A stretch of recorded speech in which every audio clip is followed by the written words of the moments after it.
Okay, I know this is terrible, but I'm recording in a cafe and it's really noisy and I have a terrible microphone.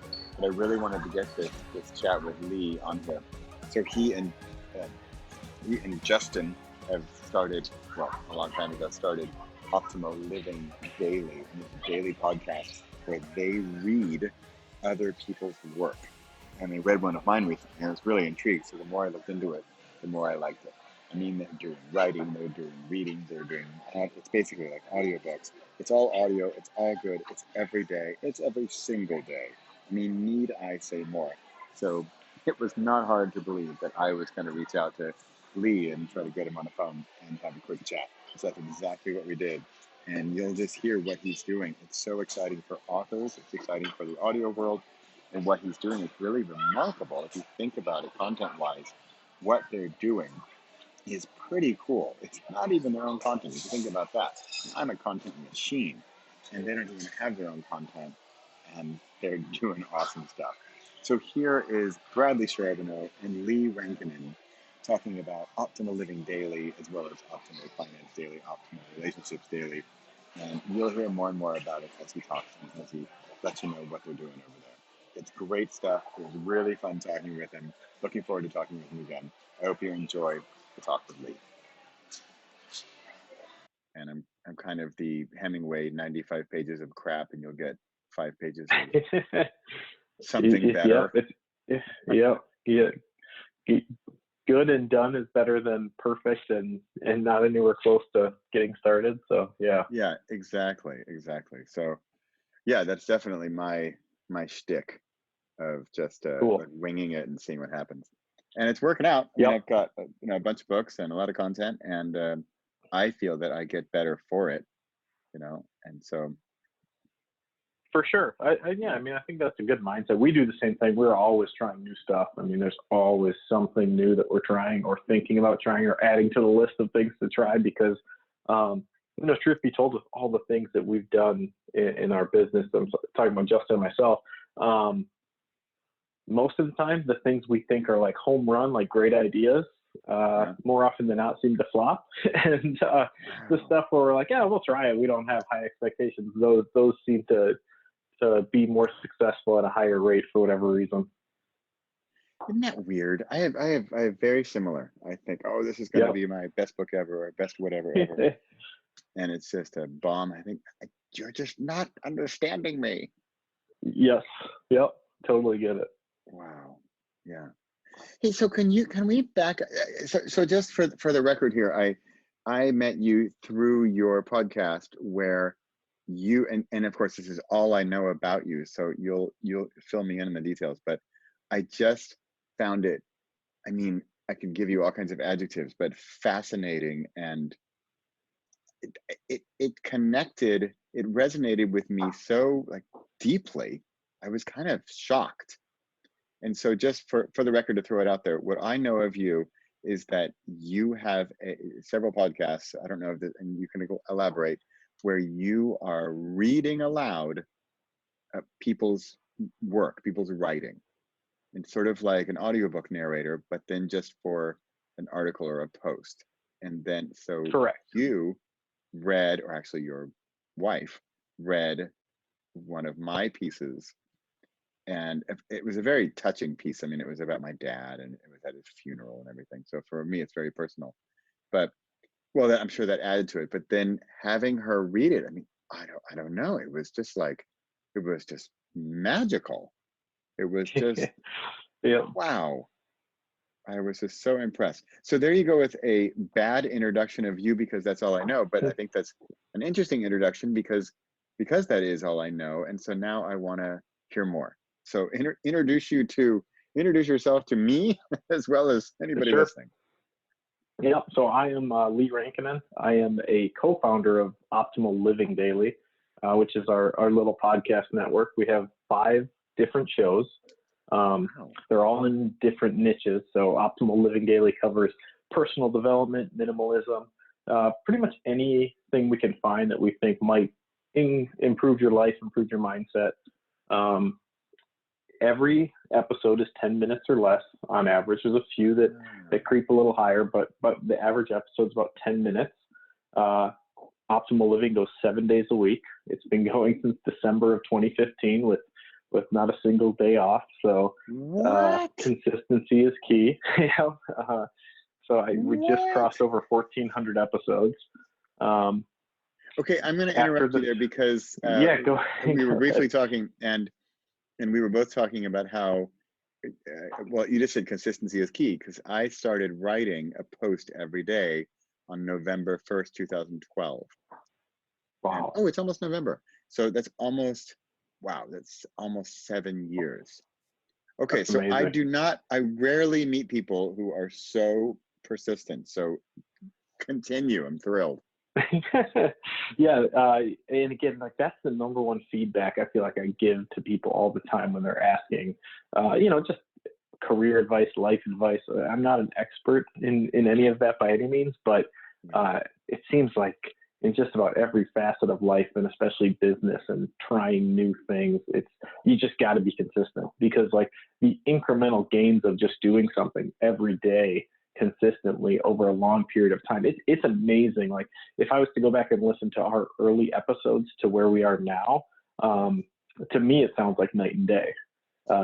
It's just those little incremental improvements. You just get more comfortable, you get more fluid with things, you get faster at doing things. So we're able to produce a lot more content. When we started, it was one show. Now it's 5 shows. So right now we do 29 episodes a week across our 5 shows.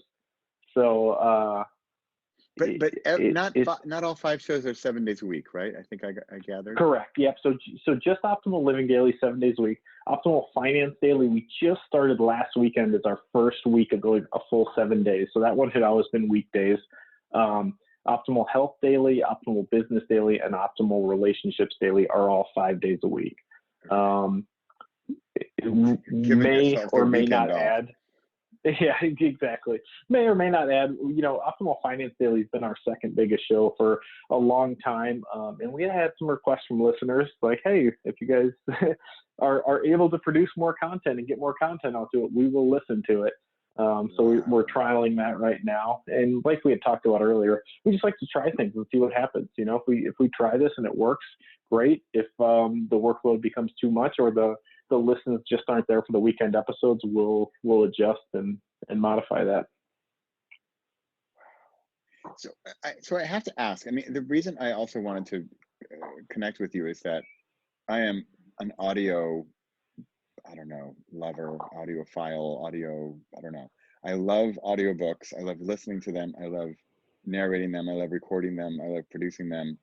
I'm with my dog on a daily basis in the forest, earbuds in, an audiobook or a podcast almost always on.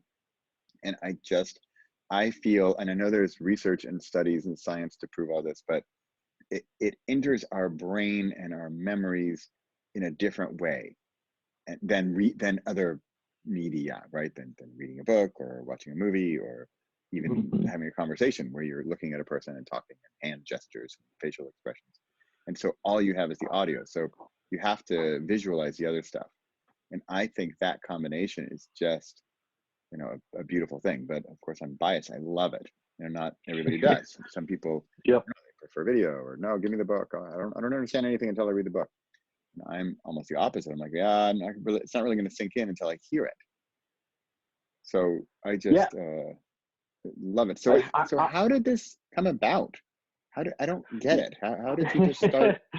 It's a fascinating thing, but wow, where did this idea come from? My business partner, Justin, and I had a mobile app business for 3 years, kind of on its last legs. I mean, it was making enough money where Justin was working for us full time. I was still working in corporate America, helping out nights and weekends and doing that deal. Neither one of us had a lot of passion for it. It was not something we wanted to be doing, a year, 5 years, 10 years down the road. So we started looking at something else. It was something we got into mainly because we saw the mobile application business growing at a rapid rate and thought, hey, this makes sense. Let's jump in here and see what we can do. That business model alone probably pivoted 5 or 6 times from where we started to where we ended. And we were just looking to do something else. And I had been interviewed on a few podcasts in the mobile app space, podcasts centered around developing mobile apps and source code and all that stuff.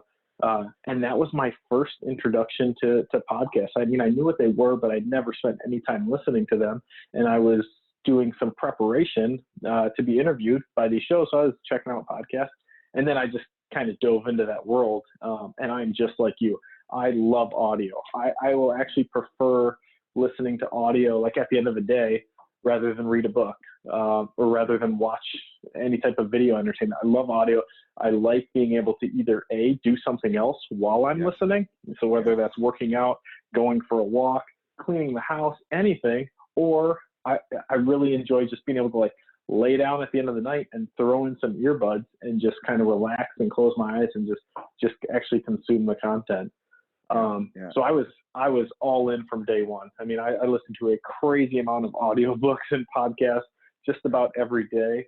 And what we should probably mention is, again, the content that we're narrating for this podcast is other people's content that we get permission from them to then put into audio form. And this was Justin's idea. He just said, hey, we were both really into personal development and we wanted to do something in that space. And we talked about blogging, or we talked about going, some type of business around that. And he said, hey, what about if we narrated people's blog content with their permission? And he said it'd be like an ongoing audiobook.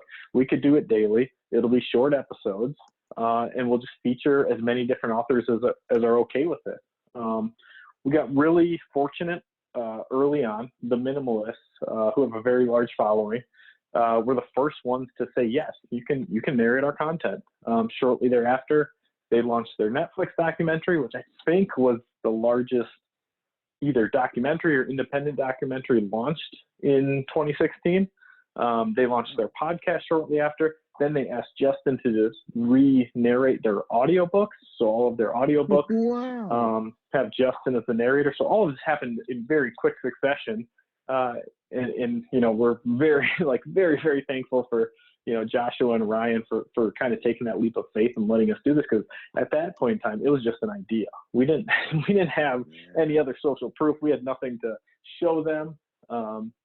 Justin is a perfectionist, so the audio quality is like out of this world. It's perfect. He actually ended up winning an audio award for the narration and production of their audiobooks that he did for them. So the quality is great, but they took that leap of faith. They said, go for it. That was enough social proof for us to get started. Once you have a big name or big names like them, other people are like, yeah, if it's cool for them, it's cool for us. And fast forward to now, and I think we're closing in on 150 different contributing authors that we have across the 5 shows. Wow.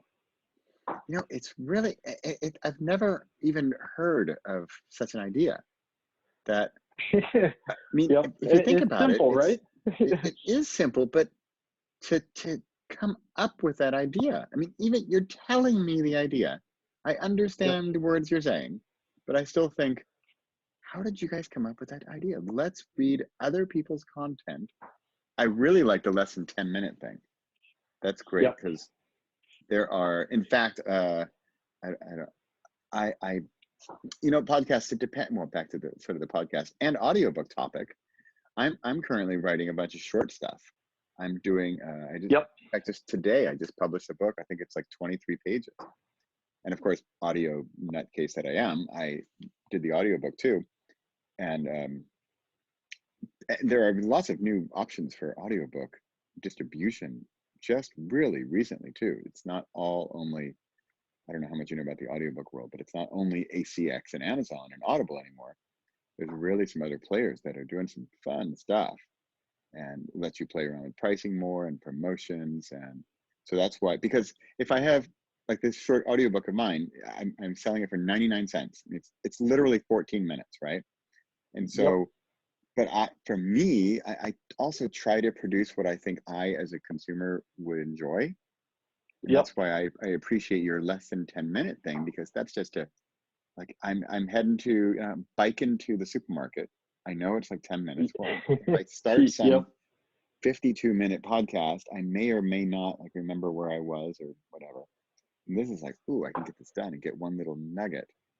And also, I just think sort of content-wise, I like that. I like, give me one message, or give me one topic, one message that I am going to take away and go with, rather than, some 300-page, 6-hour book with 14 messages and 87 ideas, 94% of which I'm going to forget, unless I don't know, listen to it twice or really soak it in, or it's just the greatest stuff ever.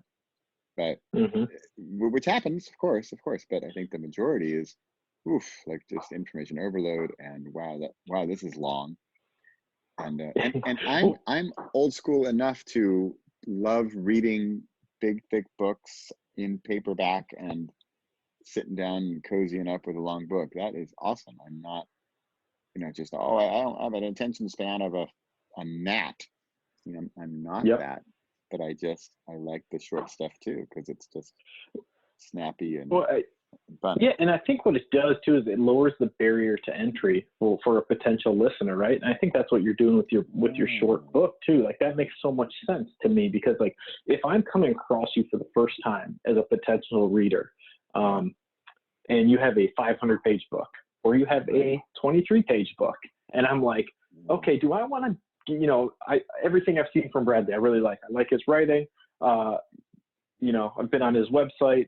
It seems like his message is going to connect with me. Now, do I want to take a full-fledged commitment of buying a book that's 500 pages and know I'm going to spend that much time with him and his writing? Or do I want to buy a 23-page book that I can read in one sitting, kind of get a taste for his writing style, for his book writing, and is this something then that is kind of like the entry level for me to become like a consumer of your content? So to me, it makes a lot of sense from that. I mean, if you look at how like digital courses and how that whole arena has evolved over the last 10 years or so, people have kind of like those lead magnets, those very low price point, provide a lot of value for very little time and very little money.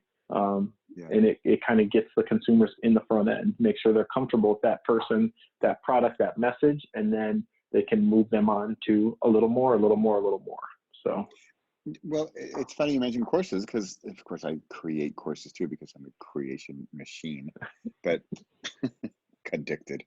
But I have the same thing. I want to keep my videos under 10 minutes. I would rather have more of them and have them shorter and then, like, I'm taking a course right now on Amazon advertising, and there are 5 lessons, and each one is like hour and a half, 2 hours even.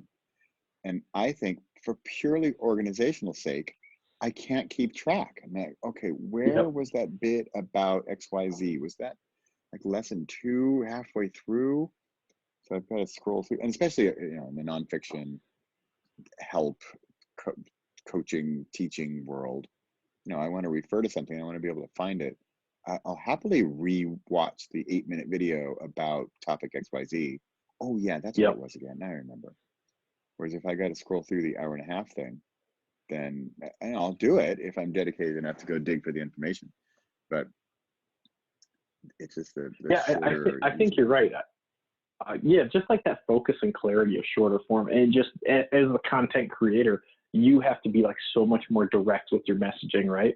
Like if you're going to create an hour-long video, there's a lot of leeway in there for tangents and everything else. But if you're going to create a 6-minute video, like your message, you better be very focused and clear with what messaging you're getting across. Otherwise, it's going to be a wasted 6 minutes. I just recorded some lesson for one of my courses, and it was 8 minutes. And then I realized, audio professional that I am, I hadn't turned on the microphone. So a complete waste of 8 minutes. I thought, oh, well, I got to do it again. And so I did it again, and I got it down to 6 minutes. Nice. Just with one take. I'm not even trying real hard, but just one take, and then do it again, and it was better. Yep. Wow. So can you tell me a little bit? You have so much content. That is crazy.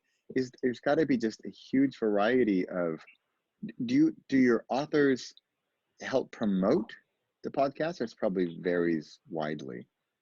It does, right? Yeah. So I mean, obviously, like we have some really, really big authors, and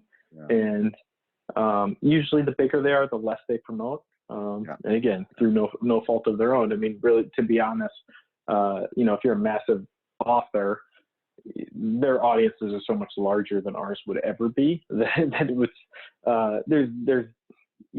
they're providing us more value than we're providing them. Yeah. But some of them do, name like the and the title of the episode.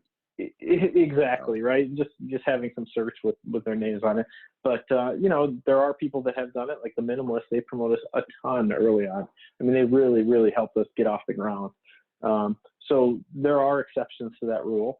Most of the mid-size and small-size authors do share it because usually our audiences are either similar size or quite often our audience is bigger than some of the smaller authors that we narrate. So it's cool. When we narrate an author's first post and it goes live, sometimes they'll see a little influx of traffic to their website.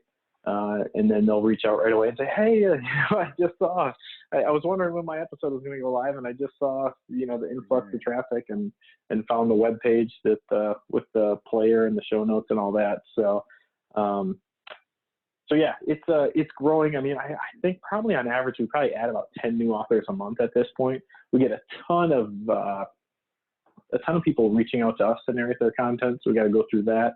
And then I still spend a little bit of time each day kind of just sourcing the web and trying to find referrals from existing authors and stuff like that for other content I should be reading that might be a good fit for one of our shows. So that's how you find it. The authors contact you directly, and then also you're looking. Yeah. And like when we started, it was, I was still working, Justin was doing it, but we were looking 100% of the time. There was no influx of authors, obviously, when we first launched. Now it's, we get a lot. We get a lot of requests, which is cool. It's great. Sometimes it's easier if it's the other way around and we're just looking because we can find stuff, that fits. But yeah, either way is great. I try to add 10 new authors a month. That's kind of like my own goal is let's get 10 new authors a month in, get some new voices in. So yeah.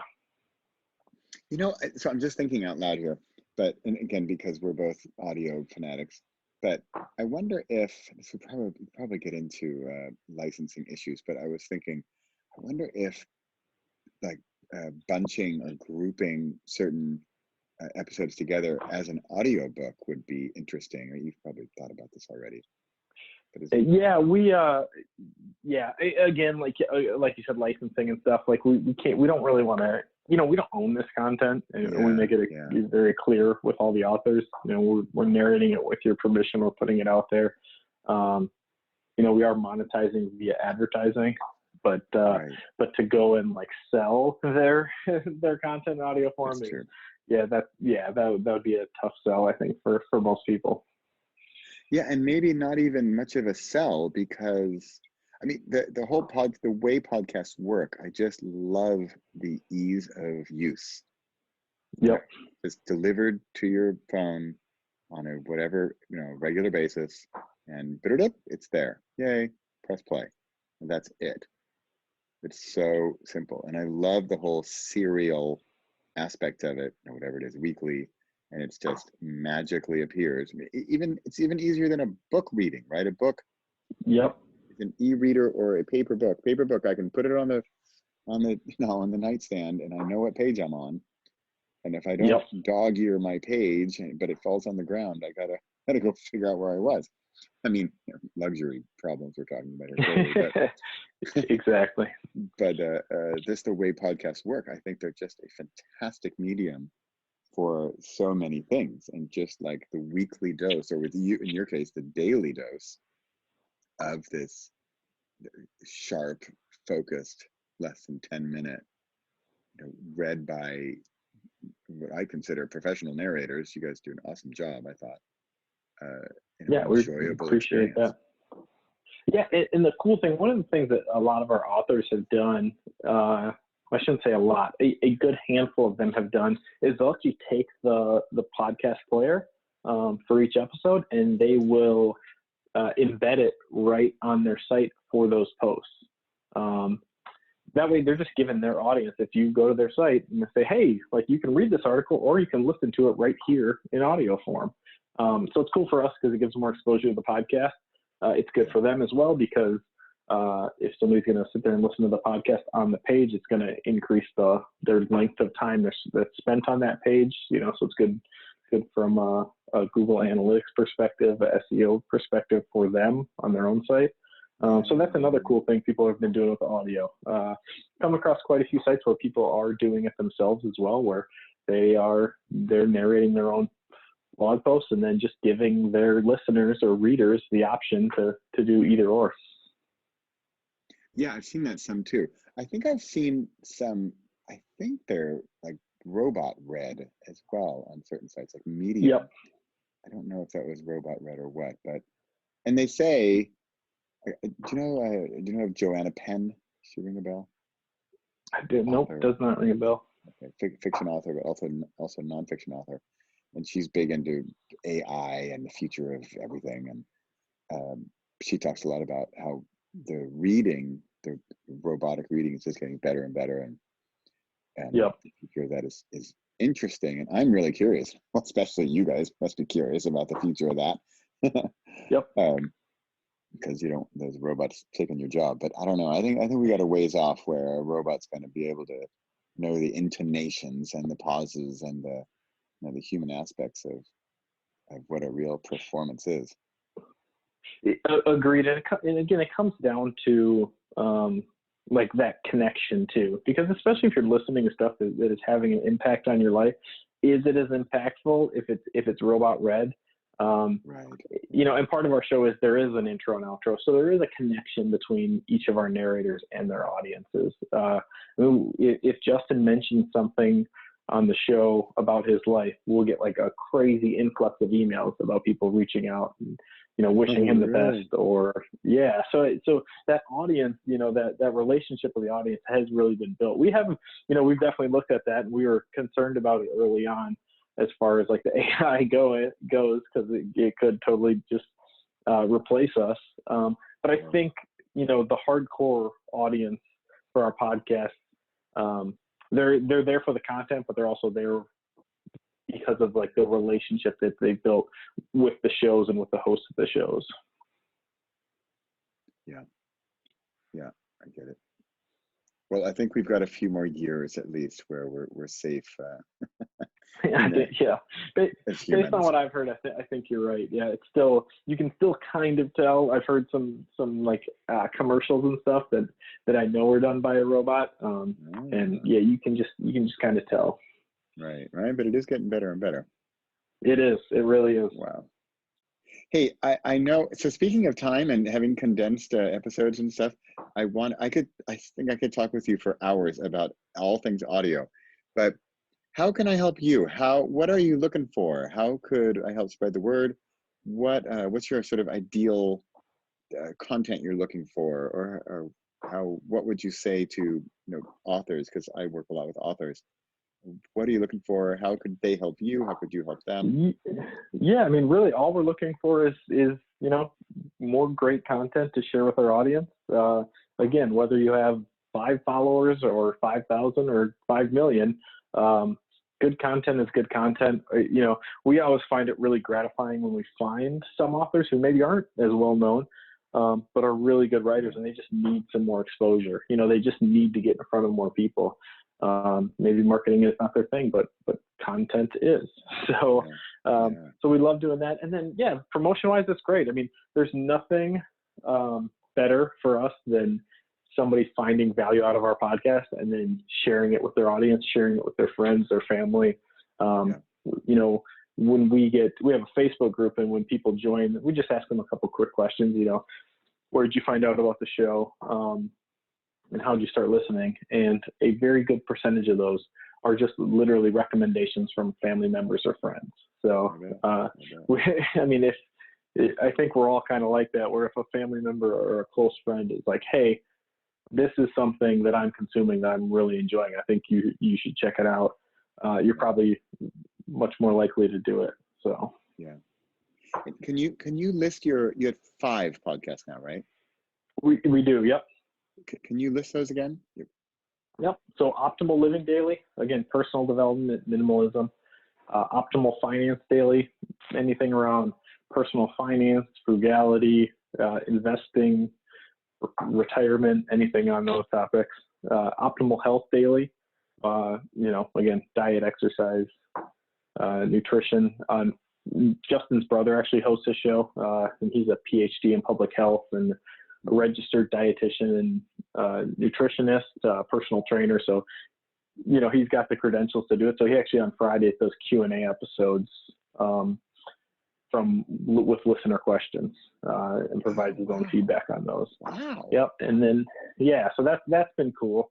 And then we have a relationship show. So that covers everything from dating and breakups to marriage to parenting.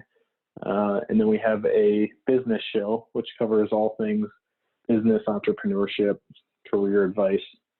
And speaking of the Q&A, we're actually launching a new show probably at some point before the year's over. We can't help ourselves.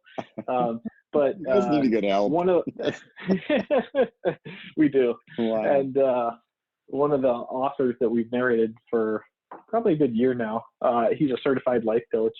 And he reached out to us and said, "Hey, I'd love to work with you guys. Have you ever thought of doing like a Q&A show like you do on Health on Fridays, just with listener questions more from the main show from Optimal Living Daily?" And we hadn't, because again, we don't consider ourselves experts in this. We're not credentialed to really answer people's questions or issues, whereas he is. So we're gonna hopefully launch that show in the next few months, and Greg Audino will be hosting it and answering listener questions. So we've already started sourcing listener questions. I don't think we're gonna go daily on the start from this one. Maybe a couple times a week, 3 times a week to start, and just kind of gauge interest from there and see what happens. I gotta say, it sounds like you guys are having fun too. It's you're We not are. reading like tax law. You're not a no. Yeah. You've got I probably spend 3 to 4 hours a day just reading content, whether it's reviewing content for the actual shows or trying to find new authors. So I'm very curious, so I love it. And it's just there's no stress involved with my day-to-day work. I really truly enjoy it. When the weekend's over and my kids have totally worn me out, I'm excited to get back to work on Monday morning. So so life is good, work is good. It really is like a dream come true. Wow, you just threw in 3 comments like, "I love my work. I can't wait till Monday morning." Like, wow, Yep. People are probably falling over thinking, Seriously. "Who is this guy and what is he doing and how do I figure out how to do that?" Yes, awesome. I was one of them. Not just a few years ago, I was kind of in the same boat. So I totally understand that perspective. Wow. Oh, I'm so glad you connected so quickly. That was great. I was so excited to talk with you. And same here. All things audio. So this is just fantastic. And I know, and I say we can talk forever. So maybe we'll talk again, and we'll reconnect soon and see how you're doing, and see sort of catch up and see if you have any other new tricks up your sleeve, all of your sleeves. No, that'd be great. It's always great to connect, especially with fellow audio enthusiasts and authors and people that are kind of in the content space. Anytime, literally anytime you want to hop back on the phone, just let me know. Okay, excellent. Oh, thank you so much for your time. It's been really great talking with you. Yeah, thank you. Okay, and we'll talk soon. All right. Thanks. All right, sounds good. Bye. Bye.